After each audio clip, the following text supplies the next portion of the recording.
everyone to our regular Sunday afternoon talk, broadcast from the East London branch of Sri Chaitanya Saraswat Math.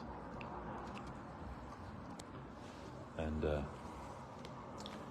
as usual, we're discussing the books of the founder Acharya of our mission, Om Vishnupad Srila Bhakti Rakshak Sridhar Goswami Maharaj. And now we are on the Sermons of the Guardian of Devotion, Volume 1. And this is Chapter 5, Unconditional Service. So these are from talks of Srila Sridhar Maharaj between 1981 and 1988 from his Bhajan Kutir Ashram, Sri Chaitanya Saraswat Math in Navadip Dham, West Bengal, India. And these were spoken in English. So these are Guru Maharaj's actual words that we're discussing. So, a copy of this book you have? No. So just going to turn this around a little. Right. More to you. Yes, thank you. That would be very good. Right. Hare Krishna.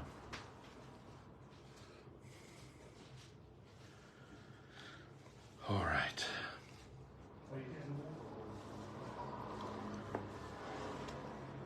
So Guru Maharaj says, try to adjust yourself through sound only, the subtlemost element of this plane. Through sound, go on cultivating spiritual life, and that too must be approached with a serving attitude. Otherwise it will be futile.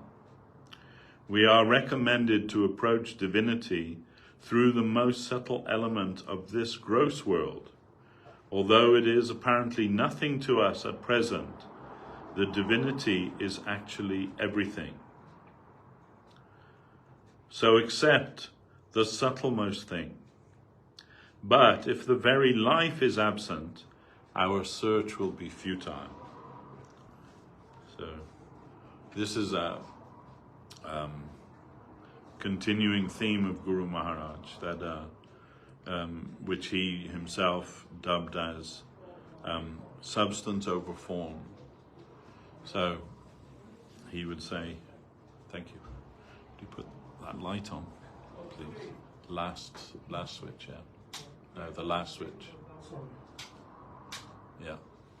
I guess it's the first switch from there, isn't it? So anyway, right. So yeah, this is Guru Maharaj had different themes that he would often go back to, and this was one of them: substance over form. So, and he would say, "I'm a form breaker, not a form maker."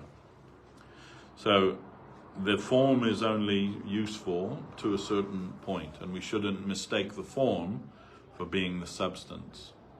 So in this regard, Guru Maharaj would give the example of the nose and the face. Jai Gurudev. Hare Krishna. So we know, especially in today's world, that people's noses are very important to them. Especially young ladies. They want to have that perfect nose. They pay their plastic surgeon to make their nose look beautiful. It's called rhinoplasty. Rhinoplasty, yeah, when you have the nose. But if the nose may look beautiful, but if you can't breathe through that nose, then it's entirely useless. So, and even if you, by some circumstance, lose your nose, as if you can still breathe, then you can still live.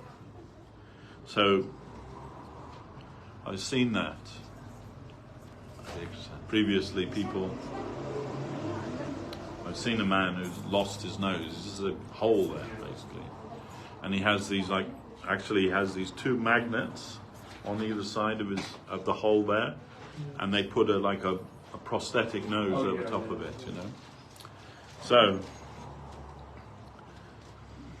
but he lost his nose,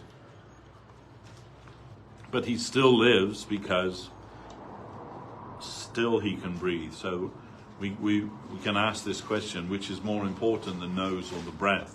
Obviously, the breath is the most important thing. So in the same way, we can say in matters of spiritual life, what is more important, the form or the substance?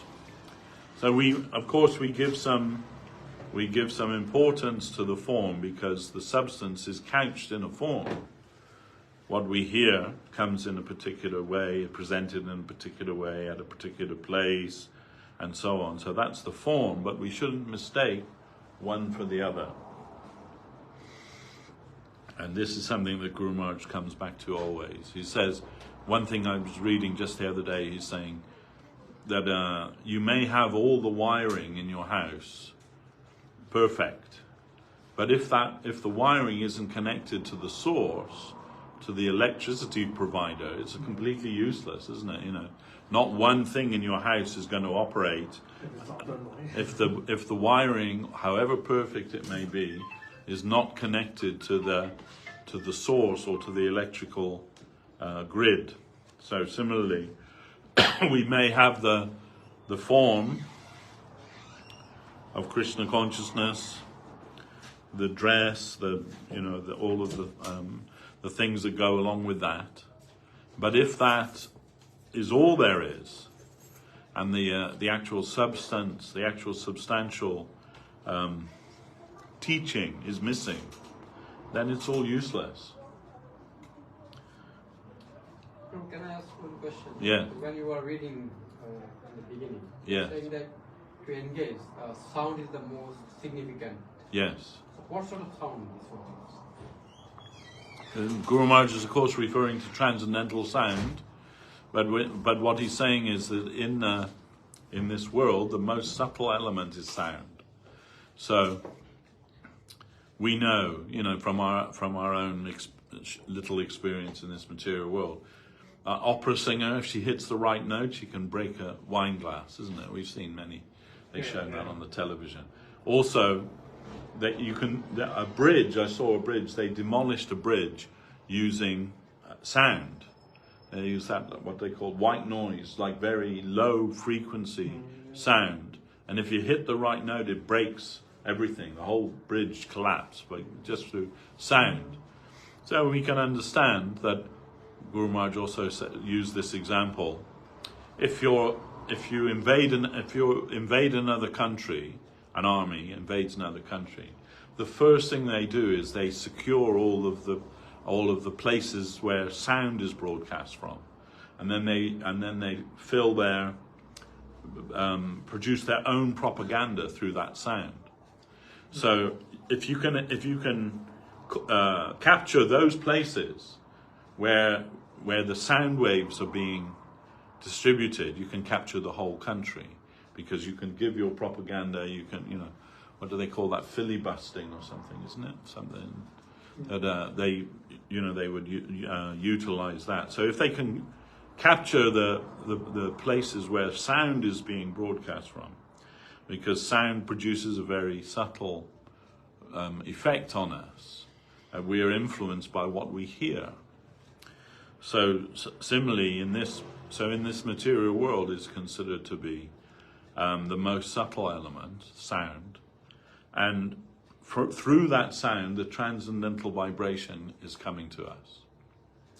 That means the Vaikuntana, the sound from the spiritual world, can transmit through this material plane, through the ether, through sound. So just like right now, in this room here, there are hundreds of radio stations being broadcast in this room. But we can't hear any of them. If we want to hear them, we have to get a receiver, a transistor radio or DAB radio or whatever they're called now, and you tune into that frequency, and you can hear that broadcast. It's there all the time, but you can't, unless you have a proper receiver, you can't hear that. It's like when you walk up Leicester Square, the busy noise, and you hear the Hare Krishna, Yeah. Hare Rama, like, you hear them like pretty Sure. loud, like, So similarly, the spiritual Vaikuntha Nam vibration, the spiritual vibration is always being broadcast from the spiritual world. But we are not able to perceive that. So our Gurudev would say, it's necessary to make yourself a proper receiver. When you yourself become a proper receiver, because you have that within you, your spirit, when you have some awakenment of your spiritual nature, then that transcendental vibration, that you'll be in tune with that, and you'll be able to perceive that, you'll be able to hear that. And in the meantime, when we come to the temple, we hear the vibration of the saints. So this is Srila Maharaj spoke this, 40 years ago, but we're hearing it now through me reproducing it, or it could be through a tape recording or whatever it may be. But the sound, or rather what's carried by that sound, is the all-important thing. So again, this is form and substance. The form is the sound, but what's being carried through that sound, that's the substantial thing. The idea behind that, the message behind that, and the transcendental will that is behind that. So it's come from the proper source, then we make ourselves a fit recipient of that, and we can benefit from that spiritual vibration.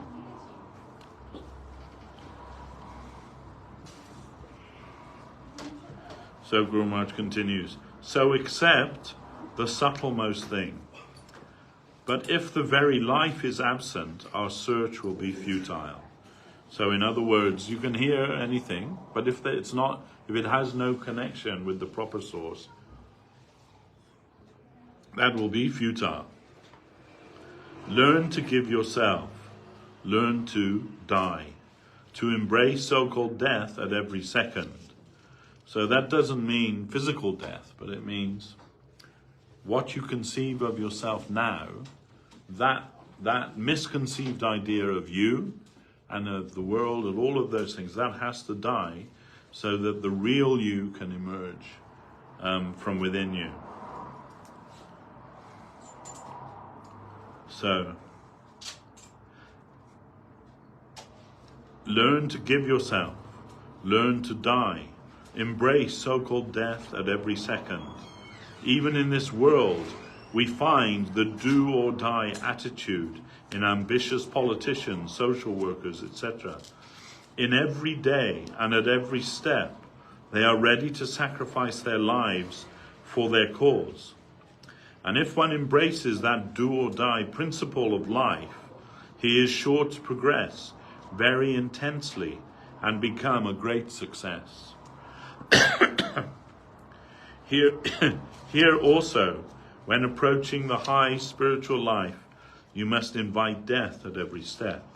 Give yourself with the most intense desire, do or die. At every point, keep your life as your guarantee. I shall succeed or I shall die trying. Approach the sound, giving yourself with this spirit. No giving, no getting. If you can desire to give with such an intensified nature, you will be transformed into a bona fide candidate for the higher world. So it is a matter of inner transformation, in other words.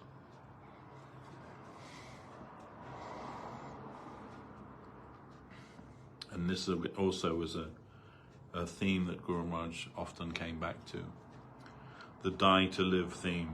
We saw some of our devotees had tattoos made. Die to live, it would say on there, but it's not a tattoo, or it's not a bumper sticker to put on the back of your car, but it's actually something very deep and real, that we have to be ready for that.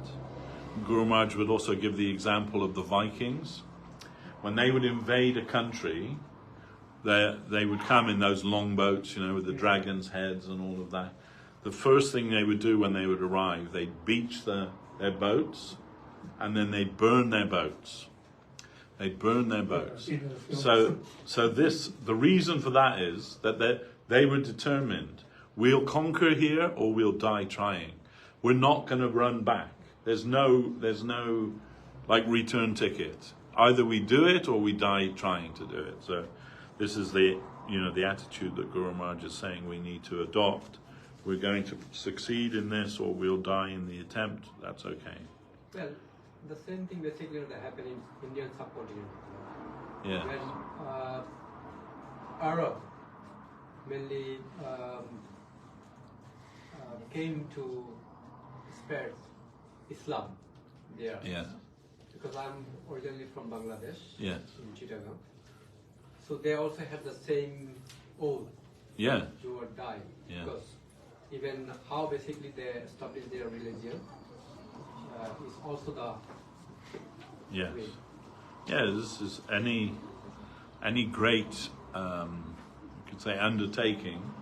If we adopt this attitude, we are sure to be successful. Once our Guru Maharaj, he asked one of his disciples, "You can make a place for me at Kurukshetra. I want to go there." And that is a whole nother reason behind that. Some of you know, but that time Guru Maharaj was very old and almost invalid, almost blind, entirely blind, and he said, "And if you make that place, I will come," he said to that devotee. And that So my question is here, for good, when you are establishing the religion, like your own platform, yeah, so I feel like it's like when you are saying that do or die, I feel like it doesn't, convey that message within that particular the platform when you are doing something for good, but at the end you are killing the people. no, not killing anybody. No, it means this should be your consciousness in your attempt for your own spiritual life should be a do or die. Not anyone else will die. You will die if necessary to achieve that thing which you're going for. Not that it'll be like a half-hearted attempt. I'll go and give it a try. If it doesn't work, I've got my return ticket. I've got my no. It should be. Is it like an expression, like do or die? It's an expression, yeah. And Guru Maharaj more than do or die was die to live. So that if you want to live in the spiritual reality, what you think you are now, that misconceived idea of who you think you are now, that has to die. You can't. The two can't live together. It must be to live in a higher reality. The misinformed, misconceived so-called reality Is that it has to song, go. Live and die in LA? I don't know that song. Like it means like live or die in LA. Yeah. I think No, it just means that your determination is such that whatever happens, I'm going to succeed here, or I'll die trying. So this is what I was saying. Guru Maharaj told that you make this place in Kurukshetra, I'll come to that. And that devotee who he was speaking to, he told me, I thought, if Guru Maharaj goes there, maybe he won't be able to make the journey. It'll be too much for him, and maybe he'll die on that. And he said, I think Guru Maharaj could understand that I was feeling like some trepidation. And then Guru Maharaj said, anyway, and if I die on the way, at least I'll be going in the right direction. So this idea, and do or die. So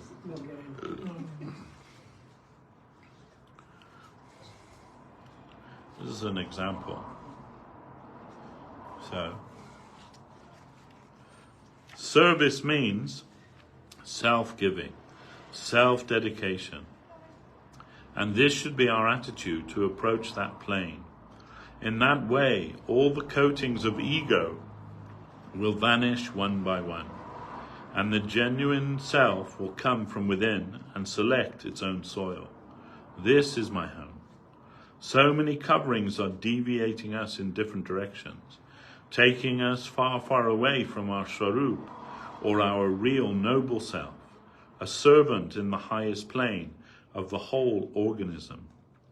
The beautiful is playing, dancing in his own sweetness and affection, and we can reach him following such a course of do or die at every moment. Through self-giving, I can acquire my fortune, and not as a master sitting in my chair, gathering information from different quarters to utilize for my selfish plans. Addo Shraddha Tata Sadhu Sangha Taha Bhajana Kriya. From Bhakti Rasamrita Sindhu, to progress with faith, keeping the association of devotees, and dedicating one's activities to the Lord means this. You must go forward in your life with the spirit that you are willing to give away this life. Do or die is, of course, not in the physical sense, but the internal sense, bhajana kriya. This is self-giving or ego-giving. Tato narta nibriti syat. If you can adopt this, the undesirable things within you will disappear very easily and swiftly. Tato nishta. You will find a continuous connection with such a principle in your life. The principle will always act continuously, and other fleeting mean desires won't be able to approach or touch you. Next, you will find ruchi, a real taste for divinity. Otherwise, before that continuous stage, whatever taste we may think we have is only treachery and not real taste. Nishta means nairantarja. When we are established in 24 hours a day, continuous connection with that charming substance, a real taste will arise, and we can rely on that taste. Any taste that we may find in any other position is unreliable. 24 hours a day connection with divinity, eliminating all other charms of this world, is necessary. Then the ruchi, the conscious taste that arising in us, is a reliable guide. After that, ashakti, natural affinity, arises, and then the symptoms of bhava, the bud stage of the flower of prema, divine love, makes its appearance. This is the way of our progress. But if there's any imitation only, offenses will be created. Those offenses will be recorded in that circle of the examiner of the upper quarter, and they will give a stamp of disqualification that we are criminal and unfit. This will go against us and hamper our future progress. Thus, we must be very careful not to commit offense or aparad. It is better to be a newcomer with a new introduction than to have a criminal record, for that will go against us. We must be very careful in our quest for the highest objective of our eternal life. This caution has been especially given by our Guru Maharaj, Srila Bhaktisiddhanta Saraswati Thakur, and he attracted us to this line of exclusive devotion. Sevan Mukhe, serving attitude, was foremost. Our Guru Maharaj did not allow us to read much, even of the lower type of scriptures dealing with general sadhana or practice, not to speak of the higher books. Rather, we were expected to actually follow those principles by hearing from the proper source and practicing accordingly, whatever was instructed from there. Serving, learn to give yourself properly. There are different methods of serving. Shravan, hearing, kirtan, chanting, smaran, remembering, bandhan, praying, etc. Srila Rupa Goswami has mentioned 64 kinds of devotional practices. And it has also been further mentioned that there are 1,000 types of devotional practices. But practices themselves are not very important. The very life of the practice is all important. For this is self-dedication. Thus we should be very particular to learn that dedication is to work under a Vaishnava. Try to get practical training, working under a proper agent, and that will help you most to learn and practice true dedication. Guidance must come from above. It may be very rare, but it is most valuable. We must selflessly surrender to whatever direction,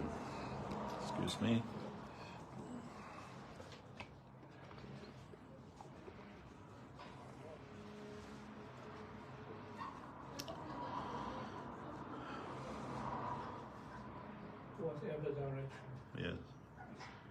We must selflessly surrender to whatever directive descends from above.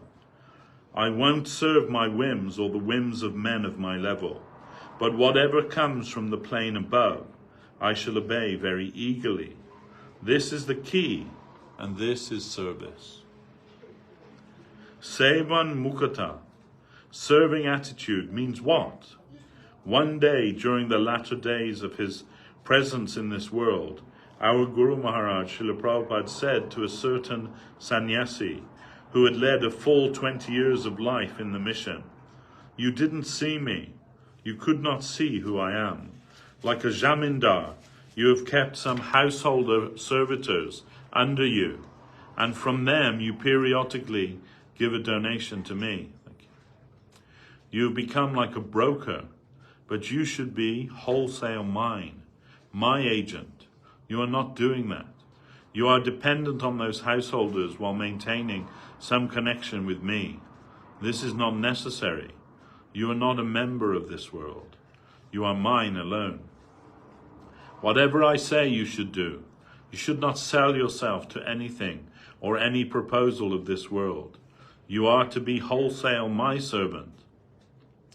Thus, this necessary attitude is rarely to be found. We should surrender to whatever flows from the higher plane and thereby substantiate its reality. Virachaya mai dandam dina bando dayam ba gatir ihana bhavata kachid anya mamashti nipatatu shata kotir nibraham va nivam navambas tadapi kila payodhya stuyate chatakena.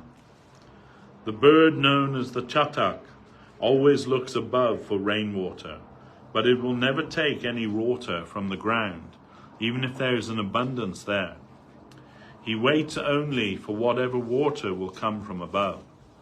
Sufficient rain may come, or thunder may come, yet he will not take even a single drop from the earth. Our attitude should be like that. We must follow whatever instruction and direction comes from above, and never to try to fulfill any plan from this mundane world. The director, the master, the Lord above, I am connected with him. This sort of practice is conducive. We may chant the name, hear the musical kirtan, etc., but the very life will be present only as much as our activity is on the order descending from the plane above, and as much as that order is earnestly being carried out by us. In that way we may be taken above. We may be promoted to the higher layer by preparing ourselves only to carry out the order from above, without question. If we are certain that the order is coming from the higher layer, we should surrender without question. By living at the disposal of the higher, we learn selfless service of the higher, which is not of any mundane source. This is our necessity. Vaishnav Seva and Guru Seva service to the Vaishnava and Guru. By Guru Bhakti alone, devotion to the service of Sri Gurudev, in one stroke, all desirable pursuits will be accomplished. Etat sarvam Guru Bhaktya Purusho hi agyas jayat. From Srimad Bhagavatam. There are so many symptoms by which to recognize the genuine Guru, and by obeying the directions of